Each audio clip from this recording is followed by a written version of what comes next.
এবার ভারতের প্রধানমন্ত্রী নরেন্দ্র মোদীকে ইসরায়েলের প্রধানমন্ত্রী নেতানিয়াহুর সস্তা সংস্করণ বলে মন্তব্য করেছেন পাকিস্তানের সাবেক পররাষ্ট্রমন্ত্রী ও পাকিস্তান পিপলস পার্টির চেয়ারম্যান বিলাওয়াল ভুট্টো জারদারি।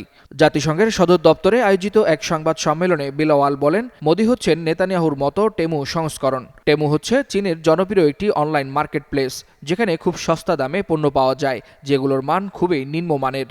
অর্থাৎ মোদীকে নেতানিয়াহুর সস্তা ভার্সন বোঝাতেই ব্যঙ্গ করে টেমুর সাথে তুলনা করেছেন পাকিস্তানের সাবেক এই পররাষ্ট্রমন্ত্রী। এছাড়াও নরেন্দ্র মোদীকে কাশ্মীরের কসাই আখ্যায়িত করে সংবাদ সম্মেলনে বিলাওয়াল ভুট্টো বলেন, মোদী কাশ্মীরের মতো সিন্ধু উপত্যকাতেও একই রকম দমননীতির চেষ্টা করছেন। অথচ ভারত ও পাকিস্তান যদি একসঙ্গে সন্ত্রাসবাদের বিরুদ্ধে কাজ করে, তবে দক্ষিণ এশিয়ায় উল্লেখযোগ্য হারে সন্ত্রাস কমানো সম্ভব বলে মনে করেন বিলাওয়াল ভুট্টো জারদারি।